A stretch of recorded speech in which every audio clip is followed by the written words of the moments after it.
नमस्कार दोस्तों, आपका स्वागत है। दोस्तों, स्वर्ग जाने का असली हकदार कौन और वह कौन सा पाप है जिसे करने वाले मनुष्य को नरक जाने से कोई नहीं रोक सकता है। आज एक प्राचीन कथा के माध्यम से हम आपको बताने का प्रयास करेंगे कि पूजा पाठ, दान धर्म, जप, तप आदि प्रकार के करोड़ों पुण्य करने के बावजूद भी कुछ मनुष्य नरक में ही क्यों जाते हैं तथा अत्यधिक घोर पाप करने पर भी कुछ मनुष्यों को स्वर्ग की प्राप्ति किस पुण्य के कारण मिलती है। ऐसा वह कौन सा पुण्य है जो मनुष्य के करोड़ों पापों का नाश करता है और ऐसा वह कौन सा पाप है जो उसके करोड़ों पुण्यों को नष्ट कर डालता है। तो चलिए दोस्तों, बिना देरी किए शुरू करते हैं।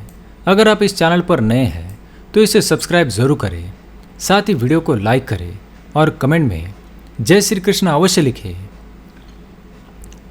तो चलिए इस कथा को शुरू करते हैं।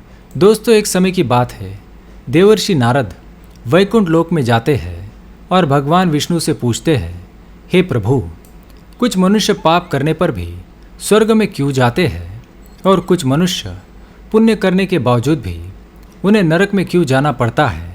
ऐसा वह कौन सा पाप करते हैं जो सभी पुण्यों को नष्ट कर डालता है और वह कौन सा पुण्य है जो समस्त पापों को भस्म कर डालता है। तब भगवान विष्णु कहते हैं, हे देवर्षि, आज आपने संसार के कल्याण हेतु उत्तम प्रश्न किया है। इसी संदर्भ में आज मैं आपको एक अत्यंत प्राचीन इतिहास सुनाता हूँ, जिसे सुनकर आपको आपके सभी प्रश्नों के उत्तर मिल जाएंगे। इसलिए आप इस कथा को ध्यान से पूरा जरूर सुने।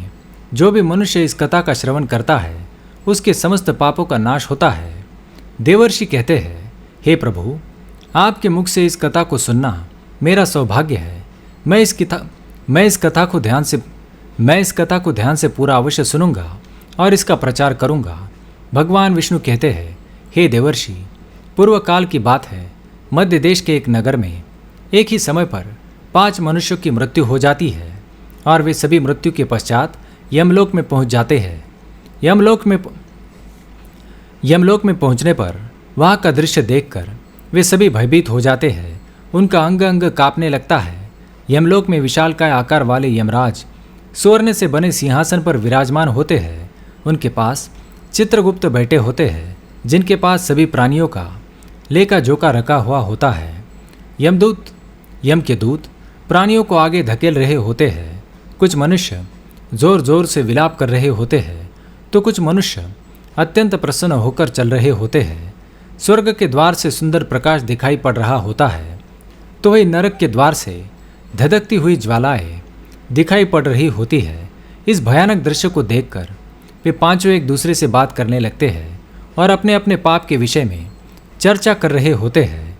उन 5 में से 4 लोगों ने अपने जीवन में बहुत पाप कर्म किए होते हैं और उन सभी को यह जान पड़ता है कि अब वे चारों ही नरक में ही जाने वाले हैं। उन चारों में एक चोर होता है, दूसरी वेश्या होती है, तीसरा विद्वान पंडित होता है और चौथा एक राजा का सैनिक होता है तथा 5वां एक धनवान किसान होता है। वे पांचों अपने अपने कर्मों का फल भुगतने के लिए तैयार होते हैं। फिर एक एक करके सभी पापी और पुण्य आत्माएं आगे चल रही होती है, लेकिन वे पांचों एक दूसरे के पाप कर्मों के बारे में एक दूसरे को बताने लगते हैं।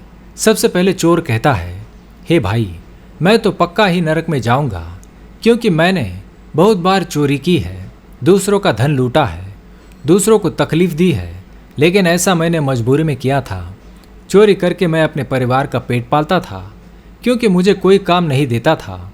शायद विधाता ने मेरे भाग्य में यही लिखा था, इसलिए ही हम चारों में सबसे बड़ा पापी मैं ही हूँ। मेरे पाप से मुझे कभी मुक्ति नहीं मिलेगी, यह मैं जानता हूँ। पता नहीं मुझे अगला जन्म किस पशु का मिलेगा, यमराज मुझे कौन सा दंड देंगे। उसके बाद वह वेश्या बोलने लगती है, हे भाई, हम चारों में मैं ही सबसे बड़ी पापिनी हूँ। मुझसे बड़ा पाप यहाँ पर किसी ने नहीं किया होगा। जो स्त्री अनेक पुरुषों के साथ संबंध बनाती है उसे नरक में ही डाला जाता है, यही शास्त्र कहते हैं। इसलिए मेरा भी नरक में जाना तय है, किंतु मैं शपथ खाकर कहती हूँ, मैंने ये पाप जानबूझकर नहीं किए हैं।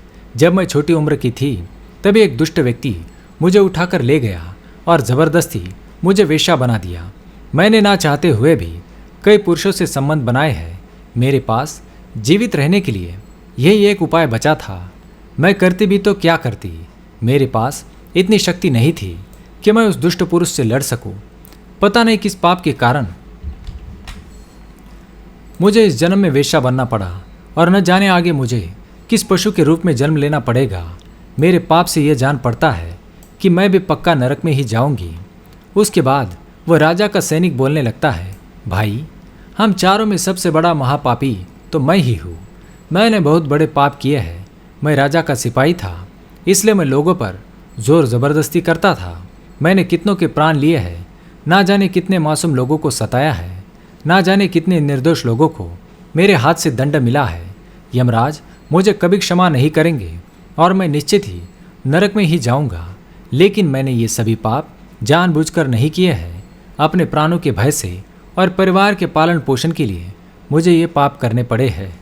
हमारा राजा जो कहता था उसका पालन हमें करना पड़ता था। राजा के विरुद्ध भला कोई साधारण मनुष्य कैसे जा सकता है। ये सभी पाप करते हुए मुझे अत्यंत दुख भी होता था, और मैं जानता था कि ये पाप करने से मुझे नरक की प्राप्ति होगी। किंतु परिवार के मोहवश होकर मैंने ये काम किया है। लेकिन पाप तो पाप होता है। पाप करके पश्चाताप करने का क्या फ़ायदा। इसलिए मेरा नरक में जाना तो तय है। उसके बाद वो विद्वान पंडित बोलता है, भाई, हम चारों में तो सबसे बड़ा महापापी तो मैं ही हूँ। तुम लोगों ने जो पाप किए हैं वो जाने अनजाने में किए हैं, या किसी ने तुमसे ज़बरदस्ती करवाए हैं, या मजबूरी में किए हैं। किंतु मैं तो विद्वान था, मैं शास्त्रों का ज्ञाता था। मैं सब सत्य असत्य जानता था। मुझे सच और झूठ का ज्ञान था। लेकिन फिर भी मैंने धन के लोभवश ये पाप किए हैं। शास्त्र कहते हैं कि जो सबको जानकर भी पाप करता है वह निश्चित ही नरक में गिरता है। मैंने अपने ज्ञान का दुरुपयोग किया है। मैंने अपने ज्ञान का उपयोग लोगों की सहायता के लिए नहीं, बल्कि धन को कमाने के लिए किया है। मेरे घर की परिस्थिति अत्यंत खराब थी। मेरे पिता भिक्षा मांगकर गुजारा करते थे। लेकिन मैंने अपने घर की गरीबी को दूर करने के लिए धन लेकर ज्ञान देने की चेष्टा की है। शास्त्र कहते हैं, जो विद्वान ब्राह्मण अपने ज्ञान का दुरुपयोग करता है उसे निश्चित ही नरक में जाना पड़ता है। मैंने लोगों को ज्ञान देने के बदले में उनसे पैसे लिए हैं, कभी किसी को मुफ्त में ज्ञान नहीं दिया। इसलिए आप चारों में सबसे बड़ा पापी तो मैं ही हूँ, और मुझे ही नरक में जाना पड़ेगा। उन चारों की बात सुनकर वहाँ पर खड़ा हुआ वह धनी किसान हंस पड़ा और बोलने लगा, हाँ, तुम चारों तो इतने बड़े पापी हो कि तुम लोगों को नरक में ही जाना पड़ेगा। तुम लोगों ने घोर पाप किए हैं, और इसीलिए यमराज तुम लोगों को कभी माफ़ नहीं करेंगे। यहाँ पर मौजूद मैं अकेला ही सबसे अधिक पुण्यवान हूँ। मैंने अपने जीवन में बहुत पूजा पाठ किया है, ब्राह्मणों को दान दक्षिणा दी है। मैंने मृत्यु से पूर्व गाय का दान भी किया था, और अब मेरे सभी पुत्र पौत्र मेरी आत्मा की मुक्ति के लिए बड़े कार्यक्रम का आयोजन कर रहे हैं। वे मेरे लिए श्राद्ध, दान, तर्पण, पिंडदान आदि कार्य कर रहे हैं। वे यज्ञ भी कर रहे हैं। इसलिए मैं सबसे अधिक पुण्यवान हूँ। मेरी 3 पत्नियाँ और 10 पुत्र हैं। इतने लोग मेरी मुक्ति के लिए उपाय कर रहे हैं। और हाँ, मैंने अपने जीवन में कभी कोई पाप नहीं किया है, और जाने अनजाने में किए भी होंगे तो मेरे पुत्रों के श्राद्ध आदि कर्म क्रिया कांडों द्वारा मेरे पाप भी नष्ट हो जाएंगे। मैं नित्य देव पूजा करता था, मंदिर जाता था, द्वार पर आए अतिथियों को भोजन कराता था।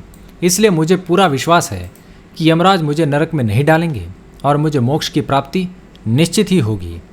फिर वे पांचों इस प्रकार से वे पांचों एक दूसरे से बात करके आगे बढ़ने लगते हैं, और फिर जब उनका समय आता है तो उन पांचों के पाप और पुण्य के कर्मों का मूल्यांकन किया जाता है। सबसे पहले बारी आती है उस चोर की, और फिर चित्रगुप्त उसका लेखा जोखा निकालते हैं। कुछ देर तक विचार करने के बाद उसके पाप पुण्य का मूल्यांकन करके यमराज उसे स्वर्ग में जाने के लिए कहते हैं। इस निर्णय को सुनकर चोर आश्चर्य में पड़ जाता है, और बड़ी ही प्रसन्नता से वह स्वर्ग के दरवाजे की ओर चला जाता है। दूसरी बारी आती है वेश्या की। चित्रगुप्त उस वेश्या का भी लेखा जोखा निकालते हैं, और कुछ देर तक विचार करने के बाद उसके पाप पुण्यों का मूल्यांकन करके यमराज उसे भी स्वर्ग में जाने के लिए कहते हैं। इस विचित्र निर्णय को सुनकर वो वेश्या भी आश्चर्य में पड़ जाती है। उसे यमराज के निर्णय पर विश्वास नहीं होता है और वह बिना कुछ कहे ही बड़ी ही प्रसन्नता के साथ स्वर्ग के द्वार की ओर चली जाती है। फिर तीसरी बारी आती है उस सिपाही की। चित्रगुप्त उसके भी कर्मों का लेखा जोखा निकालते हैं और कुछ समय विचार करके उसके भी पाप पुण्यों का मूल्यांकन करके यमराज उसे भी स्वर्ग में जाने के लिए कहते हैं। इस निर्णय को सुनकर वह सिपाही भी सोच में पड़ जाता है और बड़ी ही प्रसन्नता के साथ स्वर्ग के द्वार की ओर निकल जाता है। फिर चौथी बारी आती है उस विद्वान ब्राह्मण की। उसके साथ क्या होता है? चित्रगुप्त उस ब्राह्मण के कर्मों का लेखा जोखा निकालते हैं और कुछ देर तक विचार करते हैं। फिर यमराज उस ब्राह्मण को स्वर्ग में जाने के लिए कहते हैं। फिर वह विद्वान ब्राह्मण विचार करता है, मैंने तो पाप किया है, फिर मुझे क्यों स्वर्ग में भेज रहे हैं? फिर वह ब्राह्मण भी मन ही मन प्रसन्न होकर स्वर्ग के द्वार की ओर चलने लगता है। उन चारों को स्वर्ग में जाता हुआ देखकर वह धनवान किसान बहुत दुखी और गुस्सा हो जाता है। वह सोचने लगता है कि यह कैसा न्याय है, इन पापियों को स्वर्ग में जाने का मौका मिल रहा है, फिर मैंने जो पुण्य के काम किए हैं उनका क्या? पापी और पुण्यवान एक ही जगह पर डाले जाएंगे तो पुण्य करने का फायदा ही क्या? फिर उस धनवान किसान को यम के दूत जोर से धकेल देते हैं और कहते हैं, अरे पापी, तू आगे चल, तुझे नरक में डाला जाएगा, यमराज तुझे माफ नहीं करेंगे। यह सुनकर वह धनवान किसान भयभीत हो जाता है और कहने लगता है, मैं तो स्वर्ग में जाऊंगा, मैंने कोई पाप नहीं किया है। फिर वह धनवान किसान यमराज के सामने आकर खड़ा हो जाता है। चित्रगुप्त उसके कर्मों का लेखा जोखा देखते हैं और उसके पाप पुण्य के कर्मों का मूल्यांकन करते हैं तो उसके पाप का पलड़ा भारी हो जाता है और यमराज उस धनवान किसान को कहते हैं, अरे दुष्ट, तूने तो बहुत बड़ा अपराध किया है, तू तो नरक में जाने की ही योग्य है।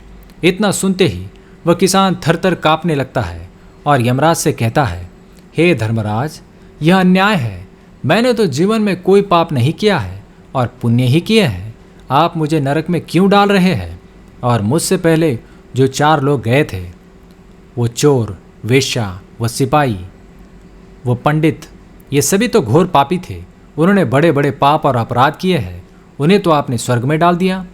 आप ऐसा अन्याय मेरे साथ क्यों कर रहे हैं? अगर ऐसा अन्याय होगा तो भले कौन सा मनुष्य पृथ्वी पर पुण्य करेगा? फिर यमराज कहते हैं, अरे पापी, तूने जो पाप किया है वह तो उन चारों के पापों के सामने कुछ भी नहीं है। तेरे एक पाप के कारण तेरा सारा पुण्य फल नष्ट हो गया है। यदि तूने यह पाप नहीं किया होता तो तू स्वर्ग में जा सकता था और स्वर्ग के सुखों का उपभोग कर सकता था, लेकिन तूने यह पाप जानबूझकर किया है, इसलिए तुझे नरक में अवश्य ही जाना पड़ेगा। उस चोर ने तो मजबूरी में चोरी की थी, किंतु वह चोर दूसरों की भूख मिटाता था, गरीबों को दान करता था। उसने कभी किसी निर्दोष और गरीब व्यक्ति के घर चोरी नहीं की। उसके पुण्य कर्म उसके पाप से भी अधिक थे, इसलिए वह स्वर्ग में गया। दूसरी जो वेश्या थी वह अपने मन से वेश्या नहीं थी, उसे जबरदस्ती डाला गया था और उस वेश्या ने केवल अपने शरीर को पीड़ा दी है, लेकिन बाकी कार्य तो उसने पुण्य के ही किए हैं। वह पशु पक्षियों को दाना डालती थी, जानवरों की सेवा करती थी, इसलिए उसका भी पुण्य पाप से बड़ा था। तीसरा वो सिपाही था जिसने राजा के हुक्म का पालन किया, किंतु उसने भी बहुत पुण्य के काम किए हैं। उसने कई बेसहारा लोगों की मदद की है, इसलिए वह भी स्वर्ग में ही गया है। और चौथा वह विद्वान ब्राह्मण था, उसने अपने ज्ञान का दुरुपयोग अवश्य किया है, किंतु वह नित्य गाय की सेवा करता था, दान धर्म करता था, इसलिए उसके भी पुण्य पाप से अधिक थे और वह भी स्वर्गलोक में ही गया है। इतना सुनकर वह धनवान किसान बोलता है, हे धर्मराज, इन चारों ने जो भी पुण्य किए हैं वो तो मैंने भी किए हैं, बल्कि उनसे ज़्यादा किए हैं। फिर भी मैंने ऐसा कौन सा पाप किया है जो मुझे नरक में भेजा जा रहा है?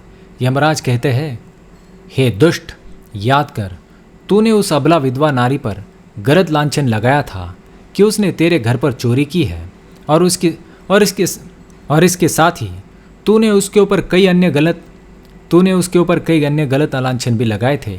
उसे व्याभिचारिणी और वेश्या कहकर उसके चरित्र का हनन किया है और राजा ने उसे सत्य समझकर उस अबला विधवा नारी को मृत्यु दंड दे दिया है। हे पापी, मनुष्य ब्रह्म हत्या, चोरी, मदिरापान आदि प्रकार के घोर पापों से भी प्रायश्चित करके मुक्त हो सकता है, किंतु दूसरों पर गलत लांछन लगाने पर कोई प्रायश्चित नहीं है। जो दूसरों पर गलत आरोप करता है, सत्य जानकर भी दूसरों को झूठ कहकर उनके ऊपर दोष डालता है, वह तो सबसे बड़ा पापी है। उसके द्वारा किए गए सभी पुण्य नष्ट हो जाते हैं। इसलिए तूने जितने भी पुण्य किए हैं वे सभी इस एक पाप के कारण नष्ट हो गए हैं। फिर यमराज यमदूतों से कहकर उस पापी किसान को नरक ले जाने के लिए कहते हैं और वह किसान रोता हुआ विलाप करता हुआ नरक के मार्ग पर चलने लगता है। भगवान विष्णु कहते हैं, हे देवर्षि, इस प्रकार से उन चारों ने पाप करके भी उन्हें स्वर्ग की प्राप्ति हुई है, किंतु उस किसान ने एक जघन्य अपराध किया है। किसी अबला स्त्री पर गलत लांछन करके उसका चरित्र हनन किया है। एक स्त्री सदा ही पूजनीय है। जो भी पुरुष स्त्री पर गलत आरोप करता है उसे महापाप लगता है। कभी किसी स्त्री की दुर्बलता का फायदा नहीं उठाना चाहिए। पराई स्त्री को सदैव माता समझना चाहिए। जो पराई स्त्रियों पर गलत दृष्टि डालता है उसे पाप ही लगता है। जो विधवा दुखिया स्त्री को सताता है उसे नरक में जाना पड़ता है। मनुष्य को कभी सत्य का मार्ग नहीं छोड़ना चाहिए। सत्य के मार्ग पर चलकर ही स्वर्ग की प्राप्ति होती है। असत्य का साथ देने पर मनुष्य के सभी पुण्य भी नष्ट हो जाते हैं। तो दोस्तों, इसलिए कभी भी किसी पर गलत आरोप नहीं करना चाहिए। सत्य जानकर भी असत्य का साथ नहीं देना चाहिए। जो दूसरों पर गलत आरोप डालते हैं उन्हें यमराज कभी क्षमा नहीं करते हैं। तो दोस्तों, उम्मीद है आपको ये कथा पसंद आई होगी। आप वीडियो को लाइक जरूर करें। कमेंट में जय श्री कृष्ण, जय श्री हरि विष्णु, हर हर महादेव, जय माँ लक्ष्मी अवश्य लिखें। साथ ही चैनल को सब्सक्राइब करें। आप सभी का धन्यवाद।